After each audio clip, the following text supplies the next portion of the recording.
2014 से पहले कुछ था?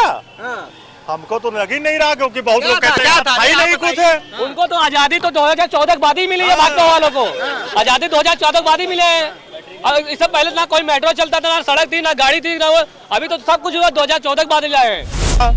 एक दो घंटा भाषण उनका चलता है, उसमें रिपोर्टर भी पूछ लेते हैं राहुल जी से। एक क्वेश्चन जरूर किया जाता है, आम कैसे खाते हैं, चूस के काट खा जाते हैं। ये किसका सवाल है? गोदी मीडिया पूछा जाता है कि कौन सा जो है सवाल तो सारे उस पे मत जाइए। वो तो राहुल गांधी से भी जिस तरीके सवाल पूछे जाते हैं वो भी देखते हैं हम लोग, ऐसा कुछ नहीं है। प्रजा थे, राजा थे, हम प्रजा थे। प्रजा से हम नागरिक बने। हमारे स्वतंत्रता सेनानियों ने, नेहरू ने, गांधी ने, जिन्हें रोज गालियां देते हैं, ये हमें प्रजा बनाए, प्रजा से नागरिक बनाया, और अब नागरिक से नंबर बना रहे हैं लोग हमें। बताइए ना, लड़के नौकरी मांगने जाते हैं, लाठी डंडा बरसता है, यह है राष्ट्रवाद उनका। ये राष्ट्रवाद नहीं है महाराज।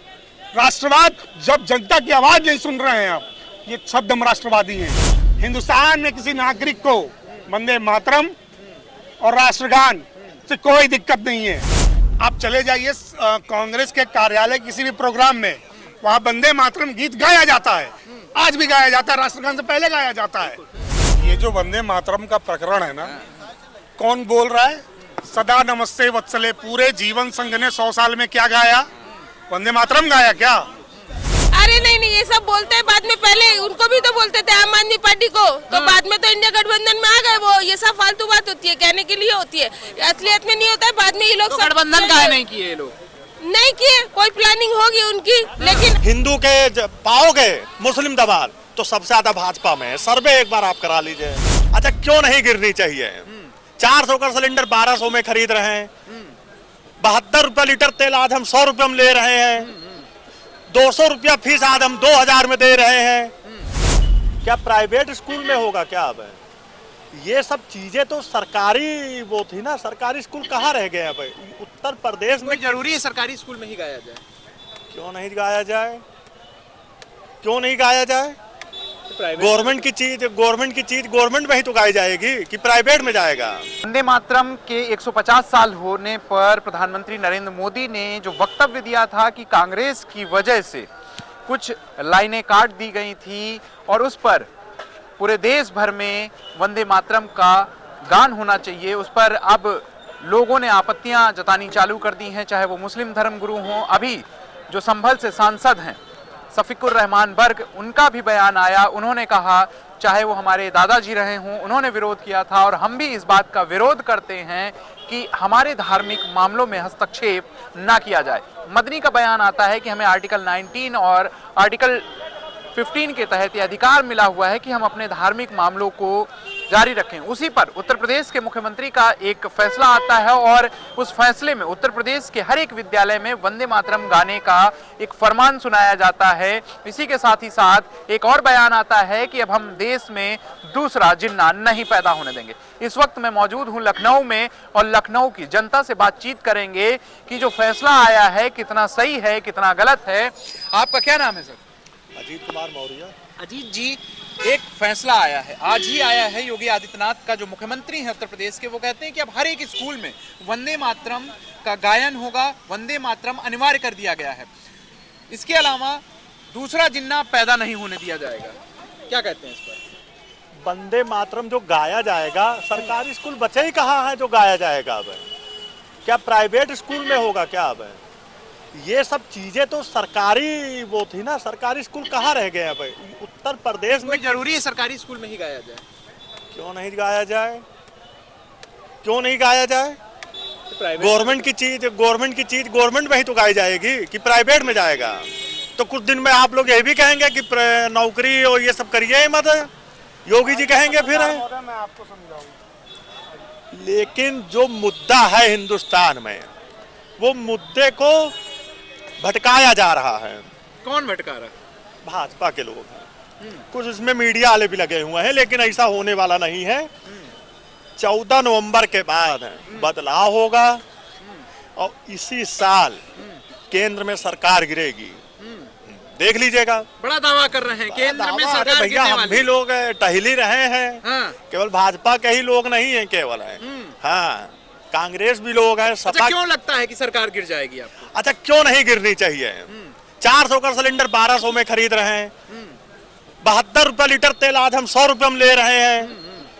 200 रुपया फीस आज हम 2000 में दे रहे हैं। 32,000 का सोना आज हम 1.5 लाख रुपए में खरीद रहे हैं। 5,000 रुपए का चांदी 50 ग्राम की वो आज हम 20,000 रुपए में खरीद रहे हैं। और मोदी जी 2024 में क्या चिल्ला चिल्ला के कह रहे थे, मंगल सूत्र छीन लेंगे विपक्ष वाले। अरे महाराज, मंगल सूत्र हटाओ। औरतन की जो सुंदरता होती है, जेवर पानी कोई खरीद पाएगा? आप बता दीजिए, 1.5 लाख रुपए सोना है, आप खरीदने जाएंगे तो आप 20 बार सोचेंगे सोना खरीदने के लिए। इस पे बात नहीं होगी। फलाने ने क्या कहा, हिंदू योगी जी ने क्या कहा, और बौसी महाराज वो क्या बोल रहे हैं, ये सब चल रहा है। लेकिन जो मेन मुद्दा रोजगार, बहुत बड़ी समस्याएं हैं इस समय। रोजगार तो पोस्टर लगवाए योगी जी की, जो है 8 लाख सरकारी नौकरी दे दिए हैं, 2 करोड़ से ज्यादा प्राइवेट सेक्टर में नौकरी मिल गई है, बट जगह जगह पोस्टर लगाए हैं, या झूठ बोल रहे हैं? अच्छा ये बताइए, अपने उत्तर प्रदेश में अभी 2 सालों में लोकसभा के चुनाव से पहले कितने एयरपोर्ट खोले जा रहे थे? एक सर्वे आया है, दैनिक भास्कर का ही रिपोर्टर है, मतलब रिपोर्ट आई है, 6 से 7 एयरपोर्ट बंद हो गए हैं। क्यों बंद हो गए भाई? केवल इनको गरीबों की जमीन लिखवानी थी और अपने मित्रों को देनी थी, इसीलिए एयरपोर्ट खोला गया। चप्पल वाला हवाई जहाज टहल पाएगा कहीं? आप बताइए, दीपावली होली में टिकट इतना महंगा हो जाता है कि कोई खरीद नहीं पाता है आदमी, तो हवाई चप्पल वाला कोई हवाई जहाज में चलेगा? जमीन लेके अपने मित्रों को दे दिया गया है। जैसे कि अभी बिहार में 1 रुपया एकड़ जमीन दी गई है। ये सबको पता है, ये चीज सबको पता है, लेकिन बोलने को कोई तैयार नहीं है। और केवल बोलेंगे योगी जी, मोदी जी, अमित शाह, जितने भी भाजपा के लोग हैं, आग बबूलते हैं, आग है। हिंदू मुस्लिम फलाना हो गया, ढलाना हो गया, और दामाद सबसे ज्यादा मुस्लिम, हिंदू के पाओगे मुस्लिम दामाद तो सबसे ज्यादा भाजपा में है। सर्वे एक बार आप करा लीजिए। सबसे ज्यादा भाजपा में। सवाल वही कि कौन परेशान है? वंदे मातरम गाने में आखिर प्रॉब्लम क्या है? नहीं, कोई प्रॉब्लम नहीं है। वंदे मातरम जब हम पढ़ते थे, हम अपने स्कूल में वंदे मातरम से हमारी स्टार्टिंग होती थी। लेकिन सरकार ये जो चीज़ तो लागू है पहले से ही, उसको दोबारा क्या केवल पब्लिक को या नौजवानों को केवल बताना चाहती है कि हम वंदे मातरम गवा रहे हैं स्कूल में? गुनाह है? नहीं, गुनाह है? कौन कह रहा गुनाह है भाई? वो तो कह रहे हैं ना, मुस्लिम सांसद हैं, क्यों नहीं, वंदे मातरम गाना गुनाह क्यों है भाई? जो कह रहा है वो उसको उसमें देश में रहने का हकदार नहीं है वो। अगर वंदे मातरम और जनगण मन गाने का नहीं गा सकता है तो देश में रहने के लिए उसको हकदार नहीं है वो व्यक्ति, बिल्कुल भी। हम नहीं मानते इस चीज को। लेकिन सरकारें पहले जो स्कूलों की व्यवस्थाएं हैं, आज प्राइवेट स्कूल क्या सीएमएस जैसे और एलपीएस जैसे और बाकी स्टेला मैरी और ये, इनमें वंदे मातरम आप गवा पाएंगे? इंग्लिश मीडियम स्कूल में वंदे मातरम आप गवा पाएंगे कि बच्चों को हिंदी तो बोलनी आती नहीं, वो वंदे मातरम गाएगा? फ्री चिकित्सा है, क्या फ्री चिकित्सा है, और जिसका पैसा लगता है। हमारे अभी मित्र की वाइफ का ऑपरेशन हुआ पेट का, मौजूदा घटना है, मैं इसलिए बता रहा हूँ आपको। 30,000 रुपये मेडिकल कॉलेज में ले लिया। क्या बात कर रहे हैं? और क्या, पूरा बिल रखा हुआ, 30,000 लग गया उनका रसीदों के साथ, ये दवाई वो दवाई। तो ये क्या है? अगर देश में चिकित्सा और स्वास्थ्य और शिक्षा फ्री नहीं होगी तब तक ये देश आगे नहीं बढ़ सकता। और वंदे मातरम हमारे देश का गीत है और बिल्कुल गाना चाहिए, और बढ़ चढ़ के इसको बाकायदा सर्कुलर जारी करके और बाकायदा चिन्हित करके रोज की रिकॉर्डिंग मंगवाए सरकार। जिन्ना कौन थे ये पता है?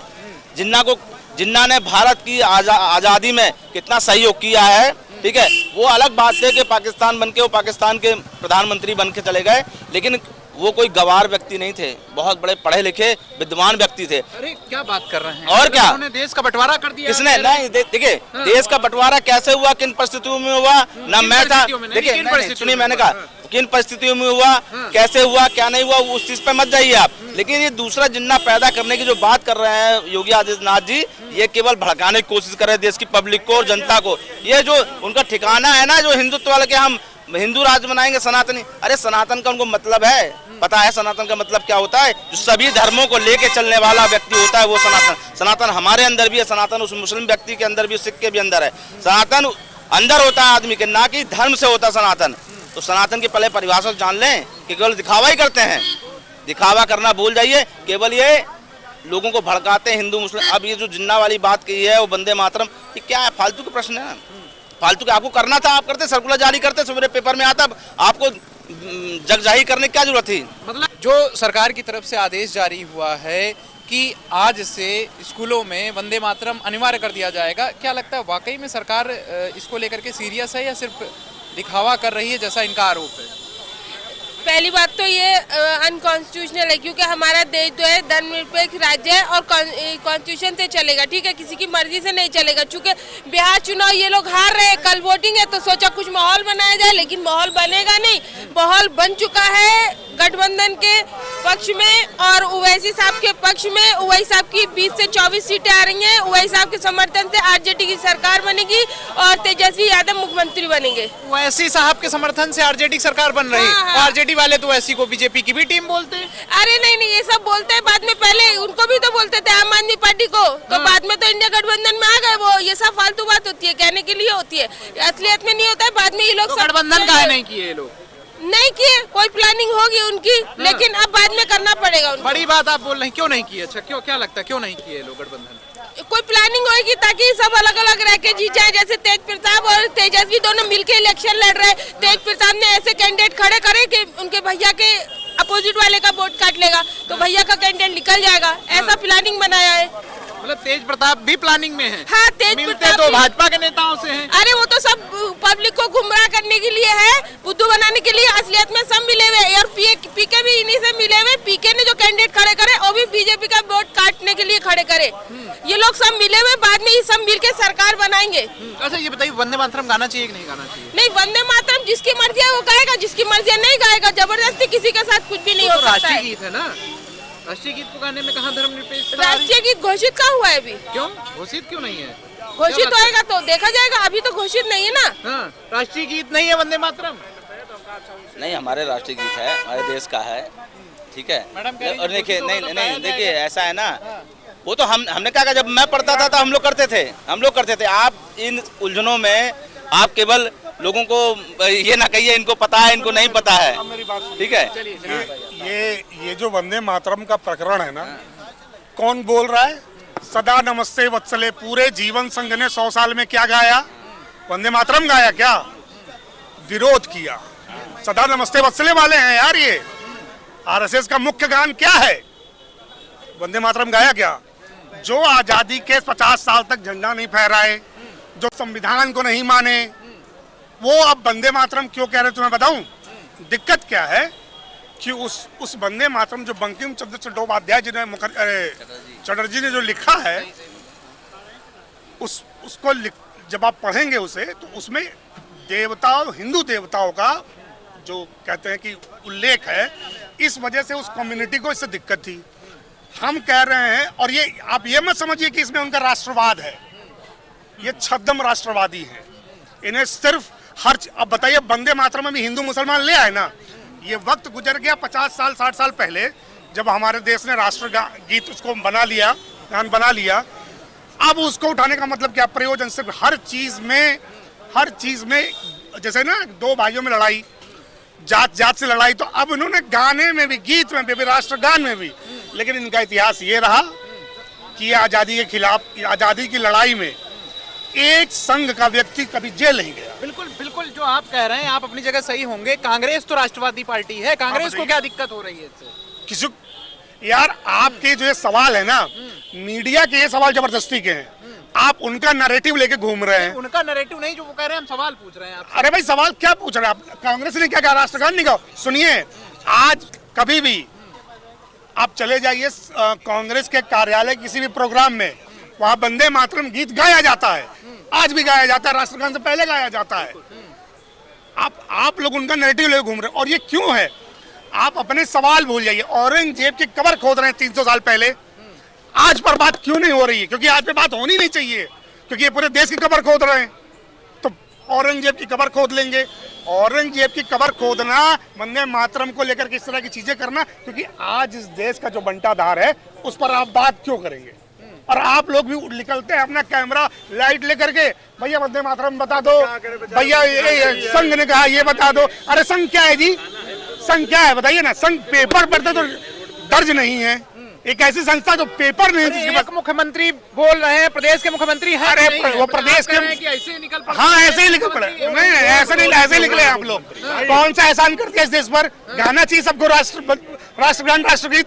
क्या राष्ट्रगान गाते नहीं हम लोग? विरोध कर रहे हैं, क्यों कर रहे हैं? कोई विरोध, विरोध आप रहमान पर हिंदुस्तान है क्या? वो एक आदमी है। हम कह रहे हैं कि वो एक सांसद है, एक इंसान है। वो देश के 140 करोड़ के आवाम है क्या? पूछे जाए किसी और से, किसी को कोई दिक्कत नहीं है। बर्ग साहब की अपनी कोई सियासत होगी, करें ना अपनी सियासत। यानी मोदी जी अपनी सियासत कर रहे हैं, वो अपनी कर रहे हैं। हिंदुस्तान में किसी नागरिक को वंदे मातरम और राष्ट्रगान से कोई दिक्कत नहीं है। और सभी सच्चे हिंदुस्तानी हो, चाहे मुसलमान हो या हिंदू हो, या सिख हो या ईसाई हो या वो दलित हो। दिक्कत राजनेताओं में है। मुद्दे पे बात नहीं करनी है तो बेवकूफ कैसे बनाया जाए? ये आप एक राष्ट्रवाद होता भाई साहब। राष्ट्रवाद क्या है? देश क्या है? हम सब जो लोग हैं वही राष्ट्र है। हमारी बात नहीं होगी, लेकिन छद्म राष्ट्रवाद की बात होगी। गीत में गड़बड़ है, फलाने में गड़बड़ है, धमाके में गड़बड़ है। अरे आदमी की बात करो, किसान बैठेगा धरने पर तो लाठी चलवा दो, यह राष्ट्रवाद उनका? बताइए ना, लड़के नौकरी मांगने जाते हैं, लाठी डंडा बरसता है, यह राष्ट्रवाद उनका? ये राष्ट्रवाद नहीं है महाराज। राष्ट्रवाद जब जनता की आवाज नहीं सुन रहे हैं आप, ये छद्म राष्ट्रवादी हैं। आप समझ रहे हैं? इस देश को बर्बादी और आखिर क्यों वो मुद्दे उठाने पड़ रहे हैं? प्रधानमंत्री का वक्तव्य आता है, सुनिए मेरी बात सुनिए आप। प्रधानमंत्री वक्तव्य आता है, देश को गुमराह किया गया। उस वक्त जो है पूरा गीत नहीं लिया गया, उसमें लाइनें काट दी गई, कांग्रेस ने अपने सुविधानुसार काट दिया। क्यों आरोप लगता है? देश कभी गुमराह नहीं रहा जितना इन 11 सालों में गुमराह है। 2014 में नरेंद्र मोदी जी जब आते हैं, हमारे देश के सबके प्रधानमंत्री हैं, वो क्या कह के आए सबसे? मैं आ रहा हूँ, भ्रष्टाचार खत्म, काला धन वापस, 15 लाख तुम्हारे खाते में, 2 करोड़ रोजगार। कहाँ है? क्योंकि वो हुआ नहीं। जीएसटी उत्सव मनाया जा रहा था ना, सच्चाई जाके पढ़ लीजिए, पढ़ा लिखा करिए महाराज। आप लोग इस देश के कर्णधार है। और मैं कहता हूँ, जो इस देश का पत्रकार है ना, उस देश का आपराधिक सामाजिक अपराध कर रहा है वो इस देश के साथ। सामाजिक अपराध, संगठित सामाजिक अपराध, उसको संविधान की किसी धारा में अंदर कर देना चाहिए इन लोगों को। रोज हिंदू मुस्लिम जाके करते हो यार, मुद्दे की बात नहीं करते हो। कौन मुसलमान इस देश का नागरिक नहीं है? कौन राष्ट्रभक्त नहीं है? किस बात का बहस है ये? कोई बहस नहीं है जो इस देश में। सारा कुछ मीडिया ही करवा रहा है आपके हिसाब से। अरे आप लोग भोंपू बने, गोबल्स। हम आपकी बात को हिटलर का नाम सुने? हिटलर का नाम सुने? हिटलर का नाम सुने? हिटलर का एक प्रोपेगेंडा मिनिस्टर था जिसका नाम था गोबल्स। वो बताता था कि हिटलर बहुत बढ़िया है, जनता का विवाह बहुत बढ़िया है। 6 साल में ऐसी तैसी होगी जर्मनी की, पूरा विश्व की। तब समझ में आया लोगों को। तो ऐसी इस तरह के अपराध से बचे हैं आप लोग। मैं कहता हूँ आप जनता की, ना आप सरकार के हैं, ना आप सरकार के हैं, ना आप सरकार नहीं, ना आप सरकार के हैं, ना आप विपक्ष के हैं, लेकिन आप जनता के हैं। लेकिन आप जनता की बात नहीं करेंगे। जनता के बीच में है आप नहीं, आप जनता है, आप भोंपू बन के आए सरकार का। वंदे मातरम का सवाल कोई जायज सवाल नहीं था। आप पूछ लेते। योगी आदित्यनाथ जी ने अभी इस देश में 2014 से पहले पूछते हैं, नहीं पूछते हैं नौकरी। ये सिर्फ क्या पूछा?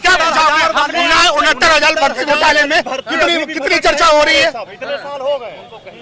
69,000 भर्ती घोटाले में कितनी चर्चा हो रही है? बता दीजिए मुझे आप, कितनी चर्चा हो रही है इस देश में, इस राज्य में? मैं कह रहा हूँ कि झूठे आंकड़े आते। अभी एनसीईआरटी का डाटा आया था ना, दलितों का सबसे ज्यादा अत्याचार हो रहा है। एनसीईआरटी का डेटा हाँ आया ना। मैं कह रहा हूँ कि अभी छोड़ दिए, एनसीईआरटी छोड़ दो मेरे दोस्त। इसी समाज में रहते हैं हम लोग, एक दूसरे को जानते हैं, चाहे जिस तरीके से भी जानते हैं। तुम बताओ ये पुलिस स्टेट बन रहा है कि नहीं बन रहा है?